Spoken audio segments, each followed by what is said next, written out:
ay mailahad ko ang aking damdamin at hindi para humudyat ng pagkakawatak-watak. Bagkus ay magpaubaya at magbukas ng bagong kabanata sa ating kasaysayan.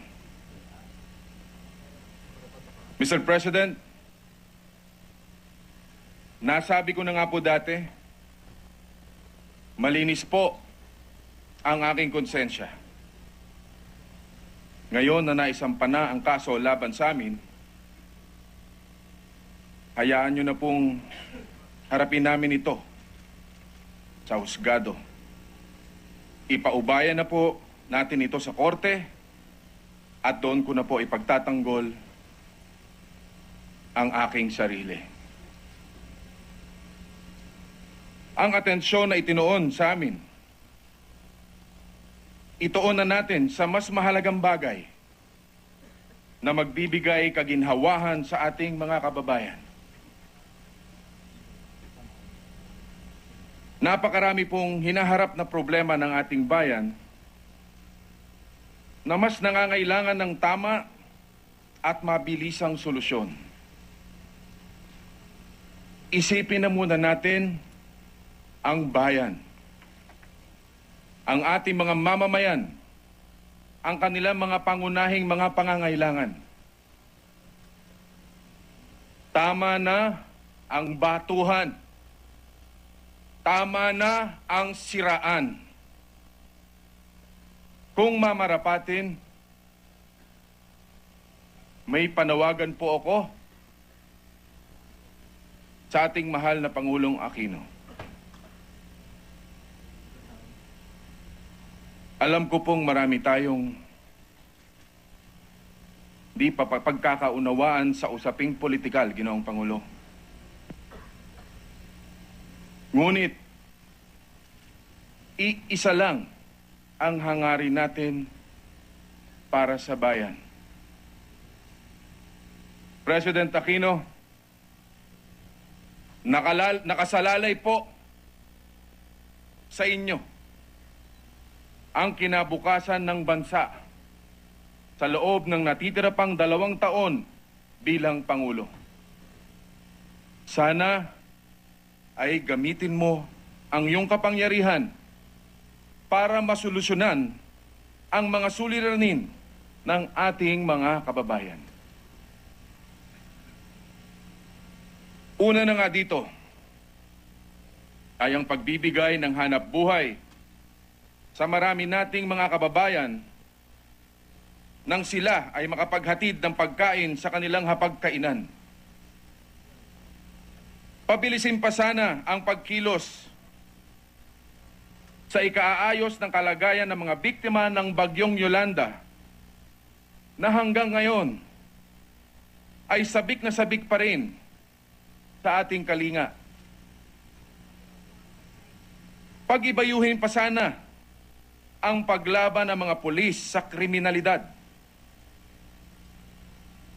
Isaayos na agad ang kalagayan ng Ninoy Aquino International Airport para maging maayos ang serbisyo at maibangon ang imahe ng turismo sa bansa. Pakinggan at bigyang tugon ang mga hinaing na mga may sakit sa mga pampublikong ospital, lalo na ang mga patuloy na nangangailangan ng mga gamot at medikasyon. Para hindi na lumala pa ang ekonomiya, lapatan na ng agaran at pangmatagalang lunas ang napipintong krisis sa kuryente at enerhiya na damang-dama na ngayon sa Mindanao at malapit nang kumalat sa buong bansa. Pangalagaan sana ang pangunahing mga pangangailangan ng mga mamamayan tulad ng edukasyon, mga serbisyong panlipunan, at lalo na ang pagkain. Siguruhin na natin na may sapat na kakainin ang bawat Pilipino. Ilan lamang ito sa napakaraming kailangang gawin at bigyang atensyon. Ginoong Pangulo, lead this country not with hatred, but with love.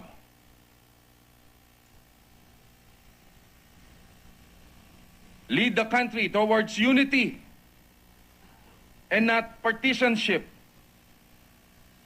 Push our nation's interests and not political agenda. Bibihira ang nabibigyan ng pagkakataon na maging Pangulo. At mapalad ka. Mapalad ka, Ginoong Pangulong Aquino. Panguluhan mo ang bansa sa kaunlaran at progreso para wag masayang ang 6 na taon na ipinagkatiwala sa iyo ng bayan. Napakasaklap na mahusgahan ka ng kasaysayan bilang isang tinimbang ngunit nagkulang. You still have 2 remaining years. Hindi tama at hindi maganda na maalala ka at ang iyong administrasyon sa pagpapakulong lamang ng mga hindi mo kaalyado. Jailing your oppositors should not be the only achievement and legacy you will be leaving behind.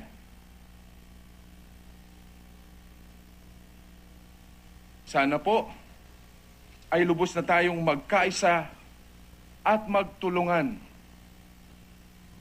Magsikap tayong sama-sama na maging disente ang buhay ng bawat Pilipino na hanggang ngayon ay puro kahig, walang tuka.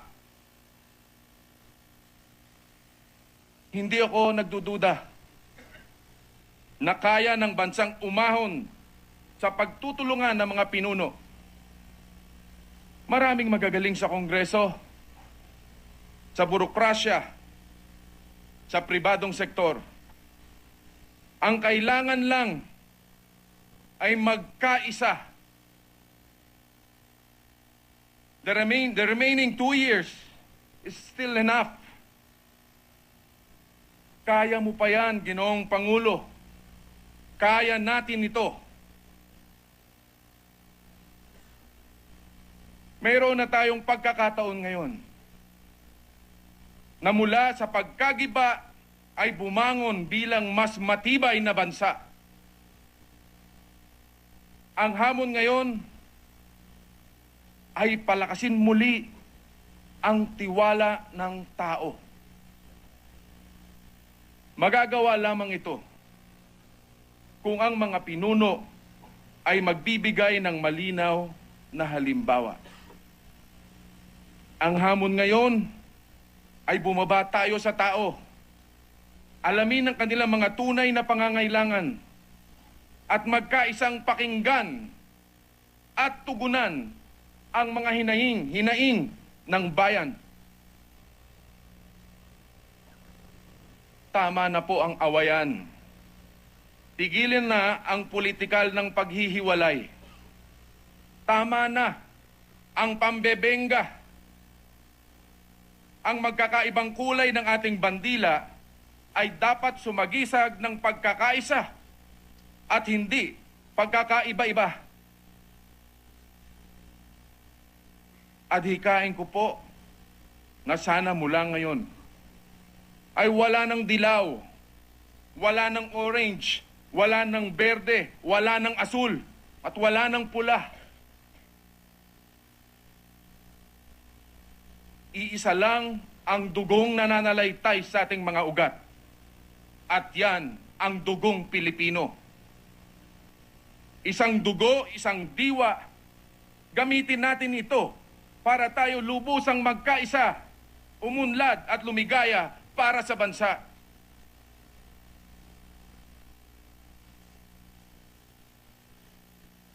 Masyado nang nadungisan ang mga institusyon na tanging kumakatawan at sandigan ng taong bayan. Sana lang po ang pagwasak sa reputasyon ng Senado at Kongreso ay walang kinalaman sa isang grand design para mawala ang tiwala ng publiko sa institusyong ito. tungo sa malayang pag-abolish ng mga ito sa pamamagitan ng pagbago ng konstitusyon o tsa-tsa.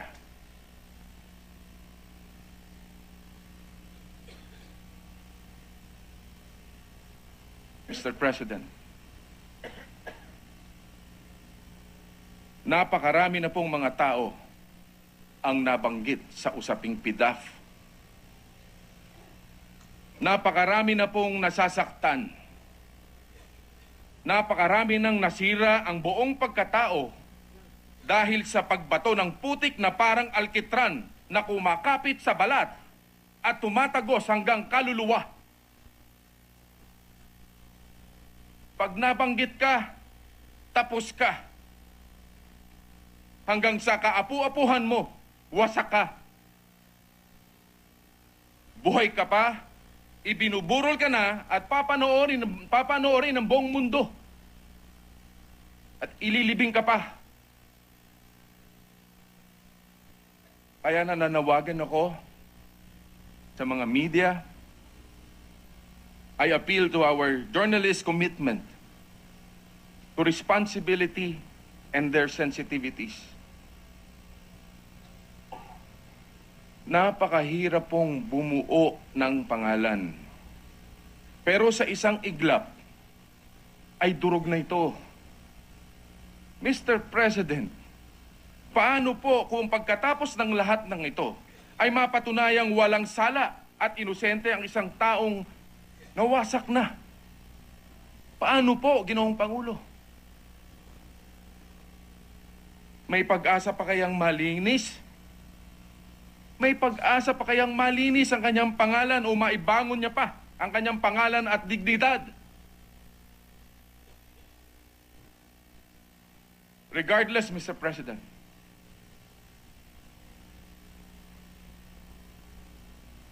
handa akong mapiit at magsakripisyo dahil alam kong sa tamang panahon ay lalabas at mangingibabaw pa rin ang katotohanan. Naniniwala pa rin ako na ang korte ay hindi papayag na mangibabaw ang kawalan ng katarungan. Nariyan kayo, aking mga kababayan, nasisiguruhing hindi mananaig ang kasinungalingan. Nandito pa rin ako sa kabila ng lahat para ipagpatuloy ang pakikibaka at kasama ng mga minamahal kong mga kababayan sa lahat ng pagkakataon, sa labas man o loob ng piitan. Mr. President, before I end,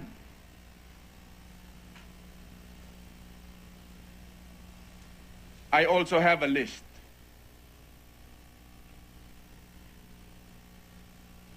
Mas matindi ito sa lahat ng iba pang listahan.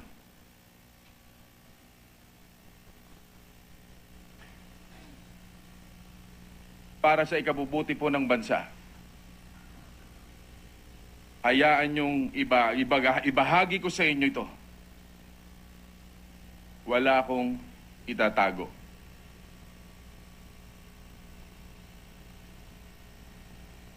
Unang-una at higit sa lahat,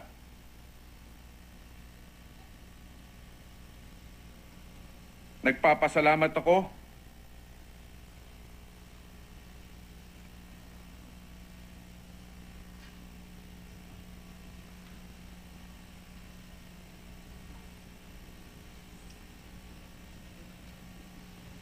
by the way. First on my list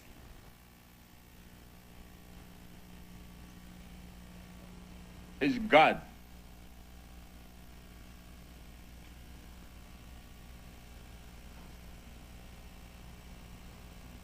Nagpapasalamat ako sa Diyos na alam kong hindi niya ako bibigyan ng pagsubok na hindi ko malalagpasan.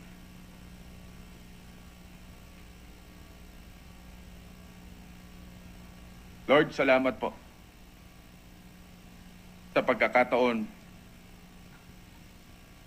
na higit ko kayong nakilala.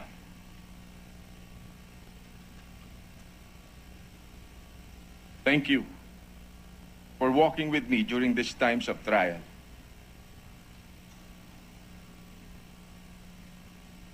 Tulad ng lagi, alam ko pong hindi niyo po ako pababayaan. Alam ko pong hindi niyo pababayaan ang ating bayan.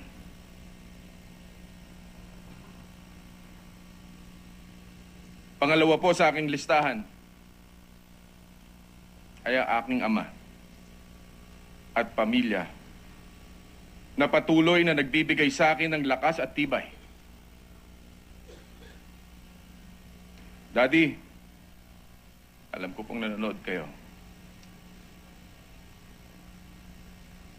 I love you. Babangon tayo. To my wife and kids, we shall overcome. Be strong.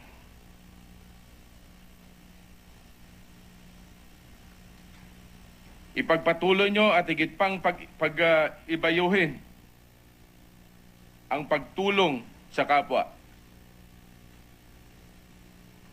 Mama, salamat. Salamat sa pagmamahal. Salamat. Pangatlo, my colleagues,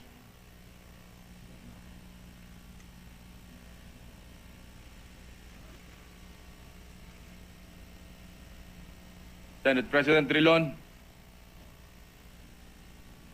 I pray that you, as the leader of this chamber, will be successful in rebuilding this institution.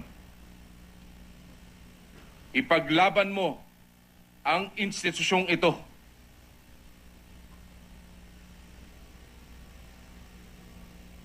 Senator Recto,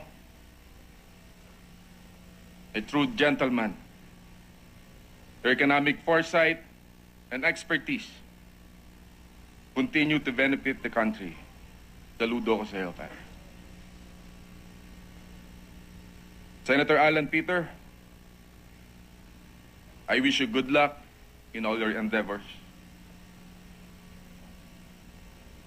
Senator Soto,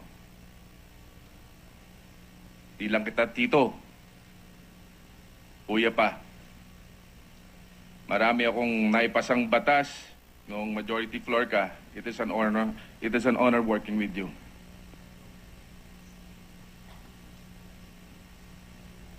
Senator Honasan, I look up to you. Your humility is worth emulating. Your patriotism is beyond question. I salute you. Senator Miriam, I'm praying for your health.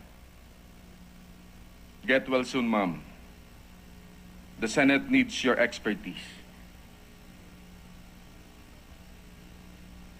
Senator Lapid, kaibigan Lito, ikaw ang Leon Guerrero ng masa. Bida ka talaga.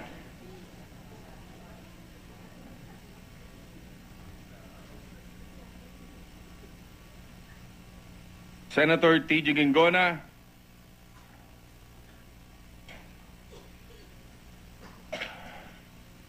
kaibigan pa rin kita. No matter what. Lead the Blue Ribbon Committee in fulfilling its true mandate. Senator Sani Angara, I look up to your father. Continue his legacy.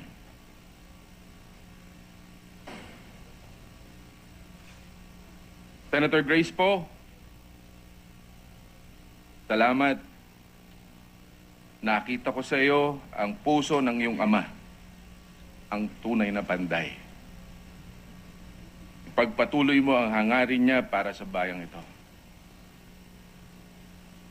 Senator Estrada, Kosa,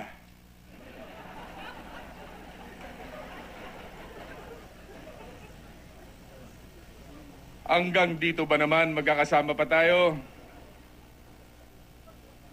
Siguro pinagtatawanan tayo ni Daboy ngayon sa langit. Pero huwag kang mag-alala. Sasamahan tayo ni Ipe sa kulungan. Parang Ipe. But kidding aside, pare, hindi ito ang katapusan natin. God is just preparing us for something better. Senator Loren, seatmate, I will miss your enthusiasm in serving our kababayans. Senator Trillanes, I will always admire your tenacity in fighting for the Filipino people. Senator JV, sa maikling panahon ng pagkakasama natin, nakita ko ang puso mo na tulad ng iyong ama. Isa lang ang hiling ko, magbati na kayong magkapatid. Pare, sige na. Senator Bam, keep it up. You're on the right track. Senator Coco, I will always treasure the advice and guidance of your father when we work together. I see him in you. Senator Serge, brilliant, a good person, and a good friend. Senator Pia, continue to be an inspiration to women. Senator Villar, isa kayong inspirasyon ng sipag at tiyaga.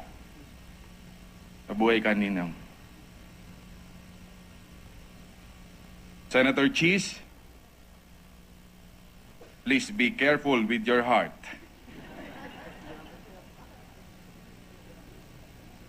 But kidding aside, your passion is without equal. Senator Nancy, your father can truly be proud of you. Senator Bongbong, pare, nakita ko sa'yo ang sipag mo, ang galing mo, at ang talino mo. May aabangan pa ang bansa sa'yo. Senator Enrile,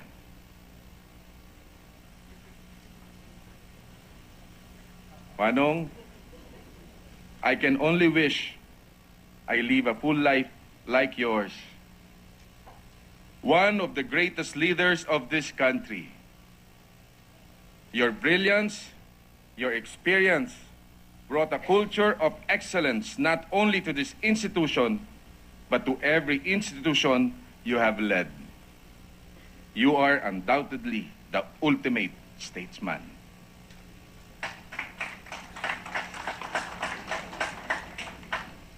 To Congress,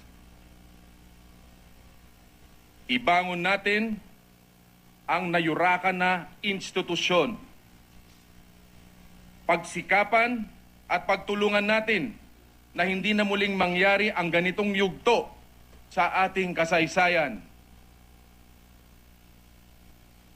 Salamat po sa aking mga kasamahan at sa lahat ng mga empleyado na nagkaroon ako ng pagkakataong makatrabaho at makahalubilo. I thank this august chamber for being witness to my pure and genuine intentions to serve our people and give back to their kindness for the past 10 years. Nagpapasalamat po ako sa pagkakataon at karangalan na maging isang taas noong lingkod bayan na kahanay ninyo. Salamat sa aking kaibigan my party president, Congressman Martin Romualdez. Martin, hindi mo ako iniwan. Naramdaman ko sa iyo kung ano ang isang tunay na kaibigan. Salamat sa aking mga kapartido sa Lakas CMD, lalo na kay dating Pangulong Fidel Ramos, who mentored me and continue to share with me his kindness and wisdom. Former President and Congresswoman Gloria Macapagal Arroyo,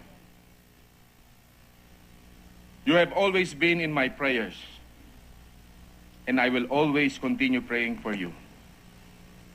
Kaya mo yan, ma'am. Vice President Jojo Binay, you are a true man of vision. Your track record speaks for itself. Former President and Mayor Erap Estrada, may our present and future leaders emulate your sense of forgiveness. Tunay po kayong ama ng masang Pilipino. Nagpapasalamat din po ko sa industriya na aking kinalakihan at humubog sa akin. Salamat sa aking mga tagahanga na sumuporta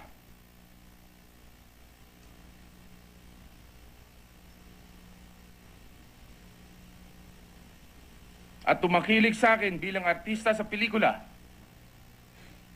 at telebisyon. Gayon din sa lahat ng aking mga nakasama at nakatrabaho. Siyempre, hindi pwedeng mawala sa aking listahan ang mamamayang Pilipino. Maraming salamat po sa halos 20 milyong bumoto sa akin na hindi tumigil magtiwala, sumuporta at magmahal sa akin. Maraming salamat po sa inyong lahat. Hindi po ako magsasagawa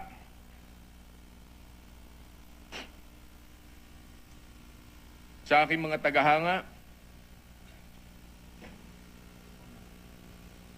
Hindi po ako magsasawang na sabihin at kilalanin kayo na kayo ang dahilan kung bakit po ako naging isang Bong Revilla. Kayo ang dahilan kung bakit patuloy akong lumalaban at lalaban. Kayo ang nagpapatibay sa aking kalooban at nagbibigay lakas at inspirasyon sa patuloy kong pakikibaka para sa katotohanan. Kung ang pagkakakulong ko ang siyang magiging susi sa pinto ng hustisya, ay malugod ko po itong tatanggapin. Nakapiring po ang katarungan at magkakaroon din ng tunay na hustisya. Kung hindi man ngayon, sa naaayong panahon, makulong man ako, ngunit hindi nila makukulong ang aking pangarap at pagmamahal sa bayan. Huwag po kayong mag-alala. Hindi po ako mawawala. Hindi po kami mawawala ni Senator Enrile at ni Jinggoy. Tandaan po ninyo, kahit dumating man ang takipsilim, hindi mapipigilan ang bukang liwayway. Sisikat muli ang araw at magbibigay liwanag muli sa kadiliman. May kahilingan lamang po ako sa inyo sa ating pansamantalang paghihiwalay. Meron po ako isang orihinal na awit. Pinaghandaan ko pa kayo. Na sana ay maibigan po ninyo. Para sa inyo po ito, kaibigan.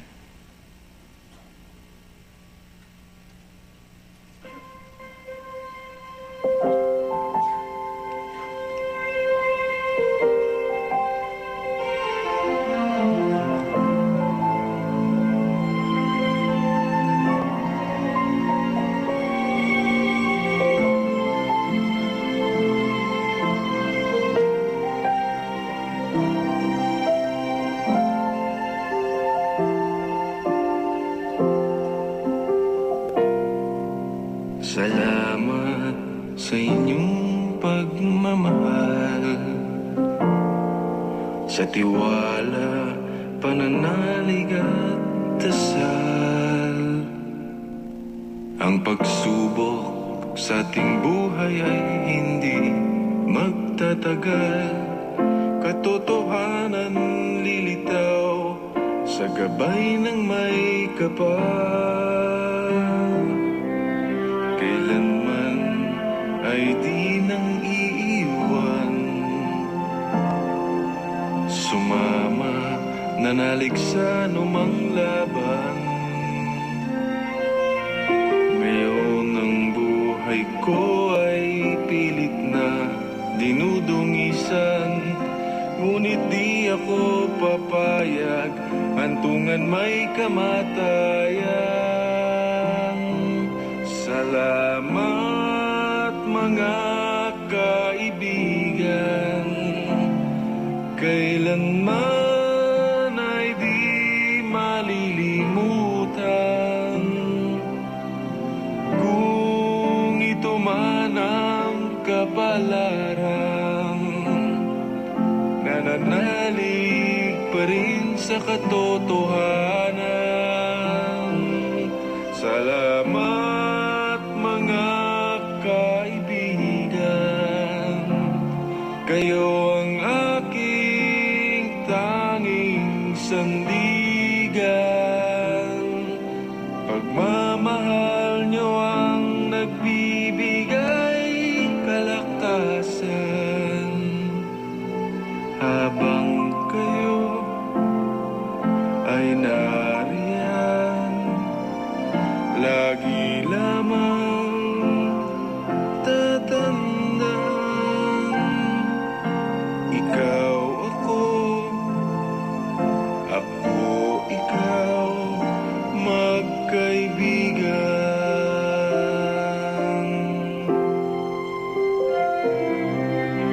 Pagmamahal sa'ki bumubuo, ipaglalaban, hindi pagugupo.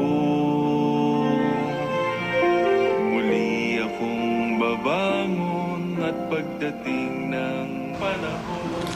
At yan po ang pagpapatuloy ng privilege speech ni Senador Bong Revilla kaugnay ito ng pagsampa ng kaso laban sa kanya dahil sa pork barrel scam.